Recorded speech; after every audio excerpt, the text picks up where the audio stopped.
Bismillahirrahmanirrahim. Assalamualaikum warahmatullahi wabarakatuh.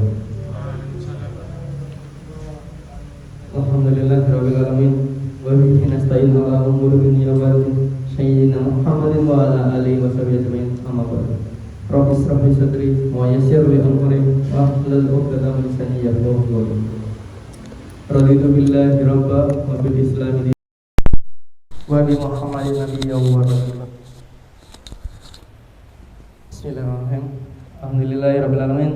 Segala puji dan puja syukur kita ucapkan kepada Tuhan kita, Tuhan pemilik alam semesta, Tuhan yang maha besar, maha perkasa, yang menciptakan langit dan bumi tanpa tiang penyangga dan semua kehidupan di antara keduanya.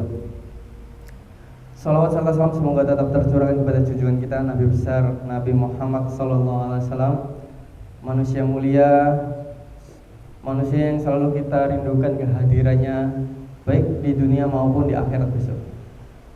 Alhamdulillahirrahmanirrahim, teman-teman, kita masya Allah berikan nikmat untuk bertemu kembali dalam sesi Morning Spirit.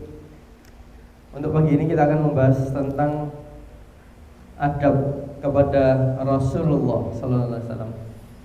Nah, sebelum kita membahas tentang adab, mungkin sekilas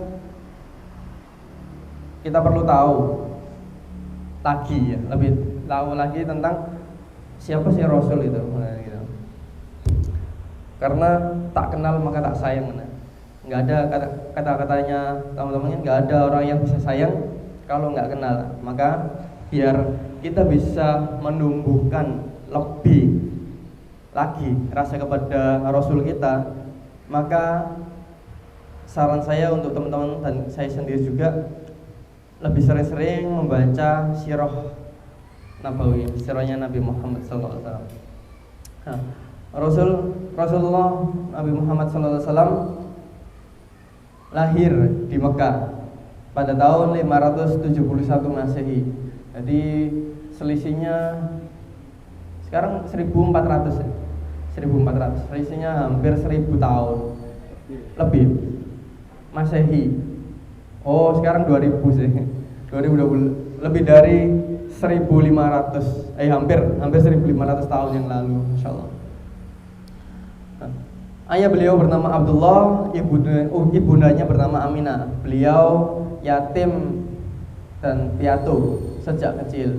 Beliau tumbuh dalam pemeliharaan kakek dan pamannya. Sejak kecil Nabi Muhammad mandiri, jujur, santun, dan menyenangkan.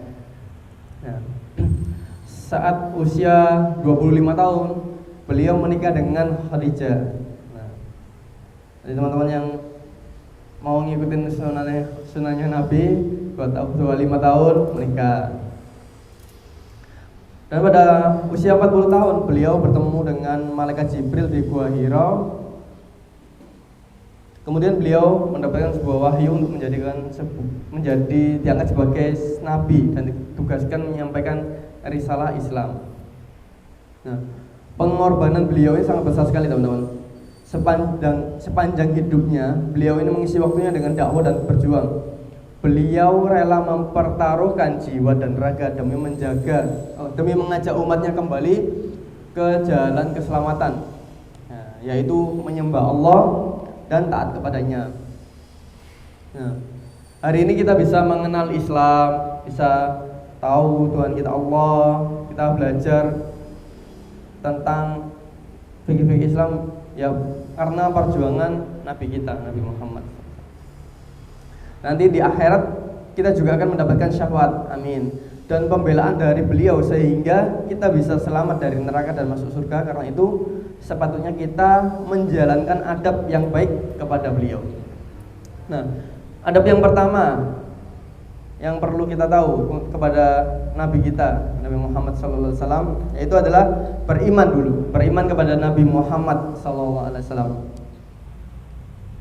Kita wajib meyakini bahwa Nabi Muhammad adalah utusan Allah, ya wes sudah pasti fix ini. Kalau ini ada yang salah berarti ada yang salah dengan akidah kita. Beliau diutus Allah untuk menyampaikan risalah Islam seluruh perkataan dan perbuatan senantiasa berada dalam bimbingan dan petunjuknya Allah. Jadi salah satu menjadi manusia yang maksum, terjaga, gitu ya. Allah berfirman dalam surat Al-A'raf ayat 158, katakanlah Muhammad, hai manusia, sesungguhnya aku adalah utusan Allah kepadamu semua.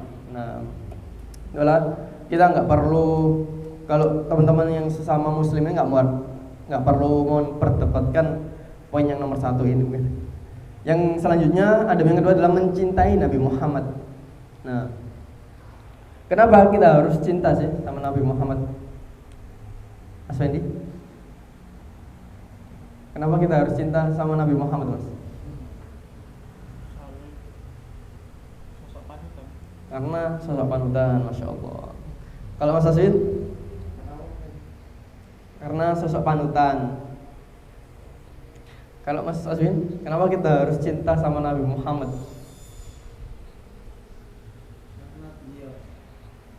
Karena beliau adalah orang yang berani menggunakan semua keinginan kepada beliau. Jadi semua bebannya umatnya itu dilimpahkan kepada beliau. Masya Allah. Dari Oh gitu ya. Siap. Nah itu baru dua. Masih banyak lagi alasan-alasan lain kenapa kita harus mencintai Nabi Muhammad SAW. Ya, karena kalau dari saya pribadi kenapa kita harus cinta sama Nabi Muhammad ini? Karena beliau ini pertama adalah utusan Allah, ya kan? Manusia pilihan Allah, kekasihnya Allah. Yes, nggak ada hal yang lain diperdebatkan kalau Allah sudah ngomong, ya kan? Yang pertama itu. Di surat At-Taubah ayat 128 ini Allah bilang gini, sungguh telah datang kepada kalian seorang rasul dari kaum kalian sendiri. Berat terasa olehnya penderitaan kalian, sangat menginginkan kebaikan bagi kalian, amat belas kasihan lagi penyayang terhadap orang-orang mukmin. Nah, benar sekali yang apa yang dikatakan Mas Aswin. Perjuangan beliau dalam rangka menyampaikan dakwahnya untuk menegakkan syariatnya Allah, ya kan, menyembahnya kepada Allah dan lain-lain, sangat-sangat besar sekali perjuangannya.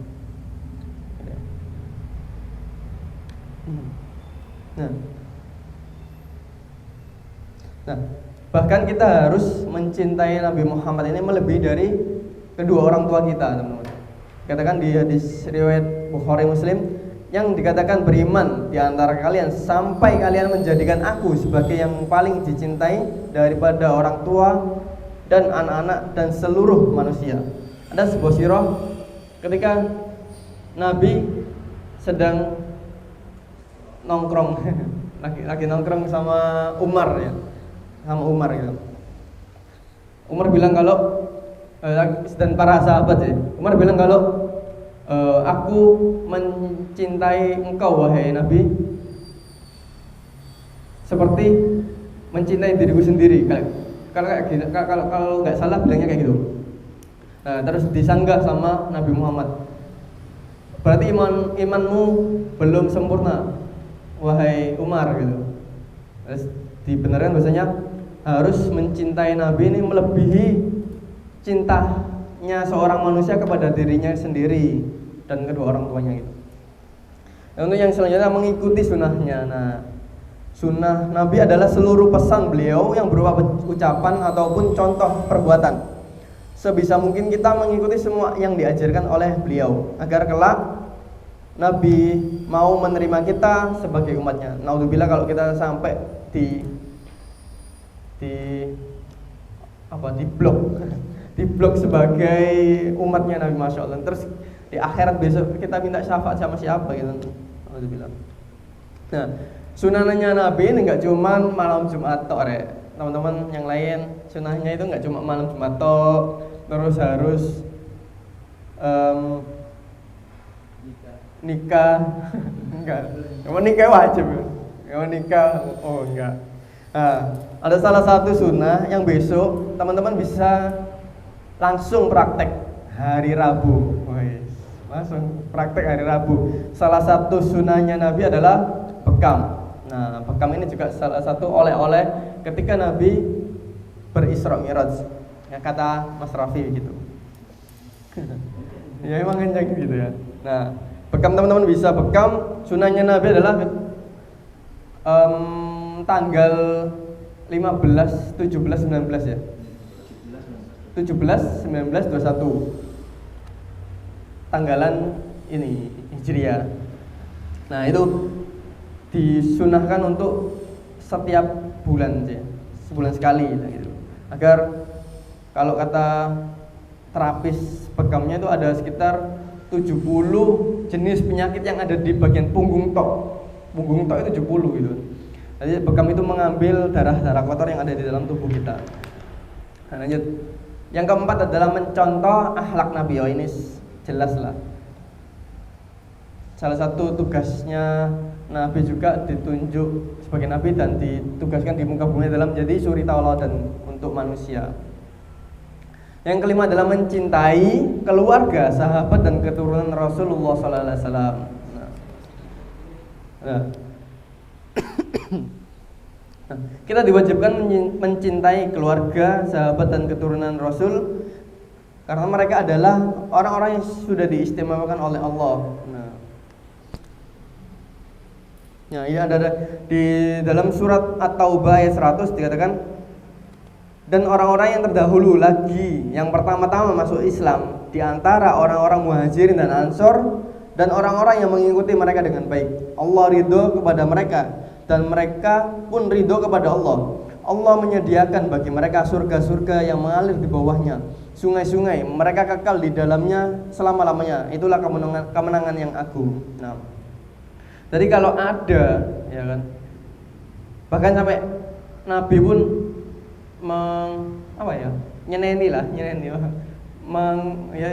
memarahi. Kalau ada yang mencaci atau mengolok-olok sahabat Nabi, beliau langsung marah gitu. Dikatakan juga bahwasanya amal ibadahnya Abu Bakar As-Siddiq ya, daripada kaum-kaumnya itu, kalau semua umat muslim sekarang dikumpulkan untuk ditimbang amalannya dengan Abu Bakar, enggak lebih dari kalau bahasa Indonesianya segenggam sih. Segenggam, kalau seuka apa bahasa Arabnya Mas? Sepeti kecil itu loh. Ya itulah. Segenggam amalan-amalan dari Abu Bakar As-Siddiq.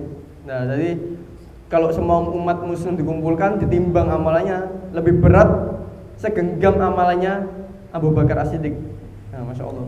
Nah, kalau kita masih ada yang menghina, mencela atau membenci sahabat-sahabat Nabi, itu naudzubillah lah. Yang keenam adalah banyak bersolawat kepada Rasulullah SAW. Allahumma sholli ala Muhammad. Nah, ini juga karena memuliakan Rasul, karena kemuliaan Rasulullah SAW, Allah Subhanahu Wa Taala dan para malaikat senantiasa bersolawat untuk beliau. Maka kita sebagai umatnya lebih pantas bersolawat untuk beliau. Solawat kepada Rasul artinya mendoakan keselamatan dan kesejahteraan untuk beliau. Jadi malaikat aja bersolawat ya, masa kita nggak mau niru gitu. Nah, ada kisah-kisah tentang kecintaan sahabat kepada Rasulullah dan kecintaan Rasulullah kepada umatnya. Nah, yang pertama adalah kisah Abu Bakar As-Siddiq yang berusaha melindungi Nabi dari sengatan hewan berbisa.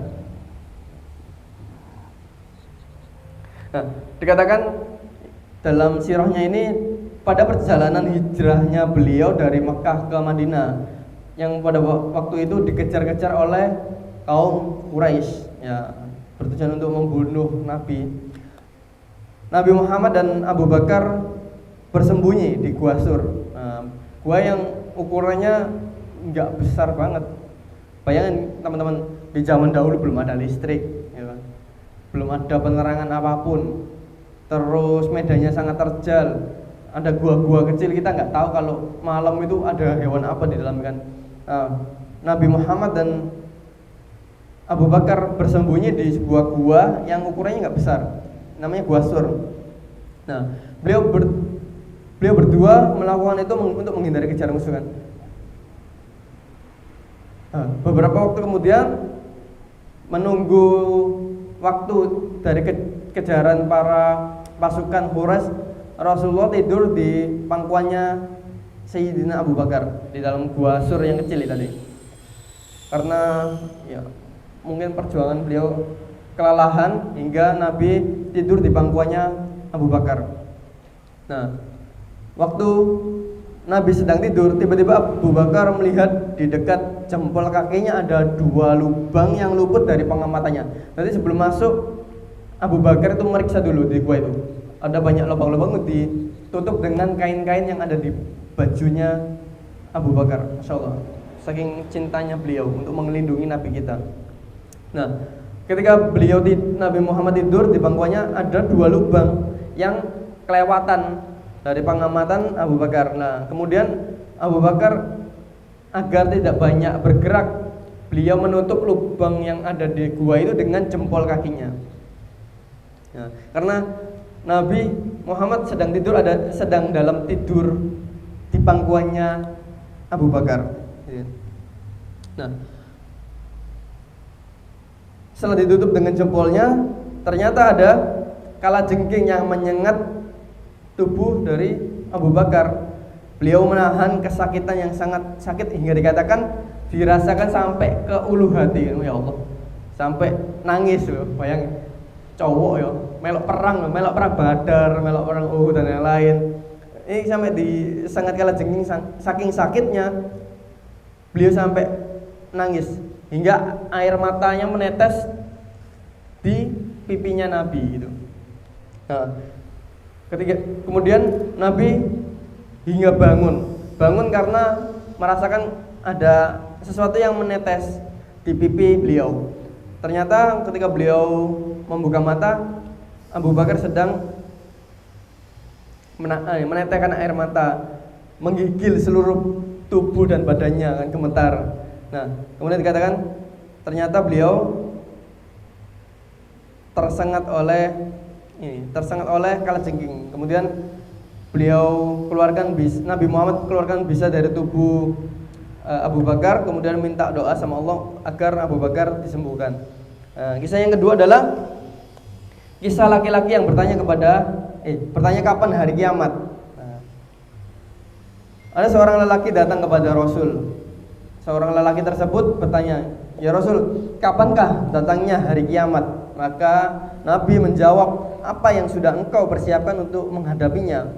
Jawaban dari seorang lelaki tersebut adalah, "Saya tidak mempersiapkannya dengan banyak sholat, puasa, dan sedekah, tapi dengan mencintaimu dalam hati."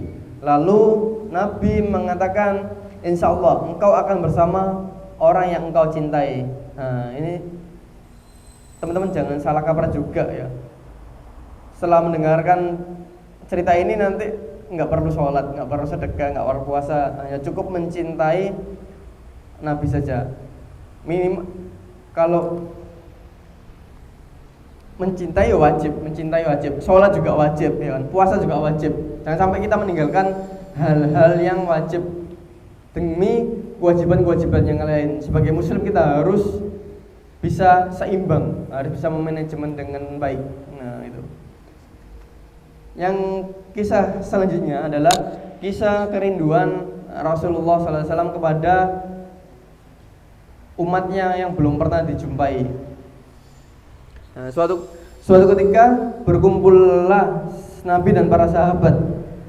Nah, di sana hadir pula sahabat yang paling setia, yaitu Abu Bakar As-Siddiq. Kemudian Rasul bertanya, "Wahai Abu Bakar, aku begitu rindu hendak bertemu dengan ikhwanku." Nah, ikhwan ini saudara-saudaraku. Kemudian suasana majelis itu hening sejenak. Kan perasaan kita ini ya saudara-saudara Nabi kok beliau ini terus rindu kepada saudaranya yang mana gitu kan. Kemudian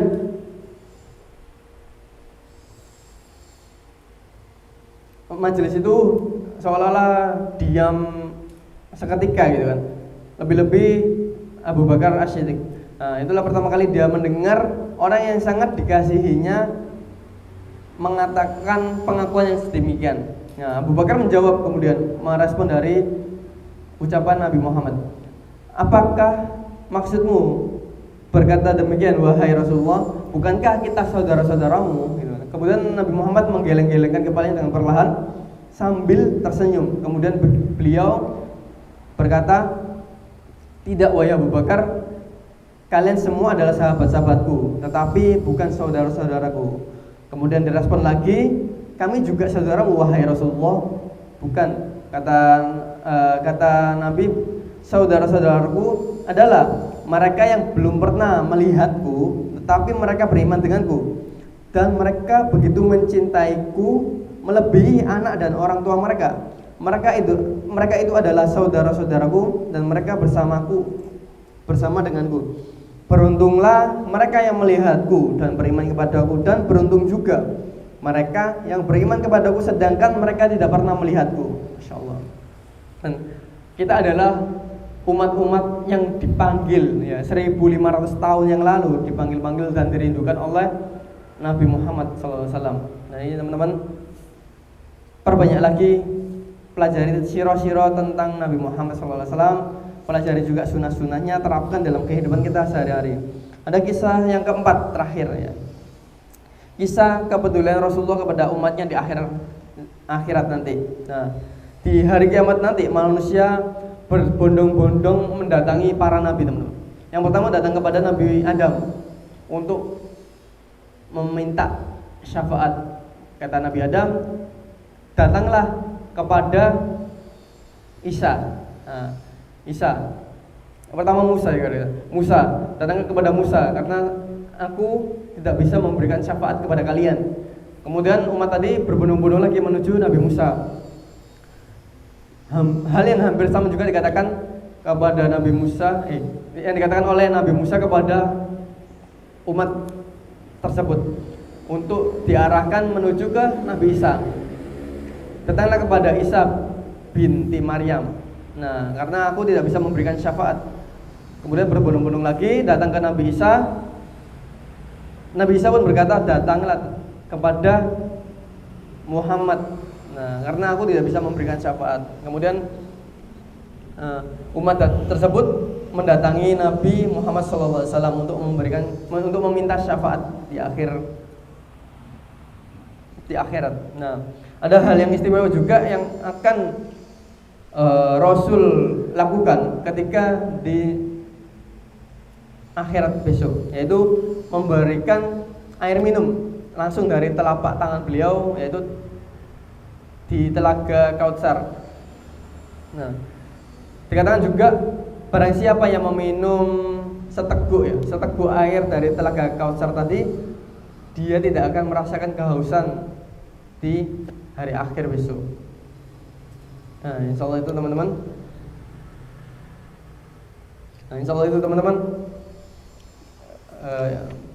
pembahasan kita tentang adab-adab kita kepada Nabi Muhammad SAW, manusia yang selalu kita rindukan, yang selalu kita sebut di dalam setiap bacaan-bacaan sholat kita. Ya, manusia yang selalu kita rindukan, kita tiru segala tingkah laku beliau, ucapan beliau kita patuhi. Semoga kita semua yang hadir hari ini termasuk dan diakui oleh umatnya Nabi Muhammad SAW. Kita mendapatkan syafaat dari beliau. Kita berada dalam satu circle yang sama di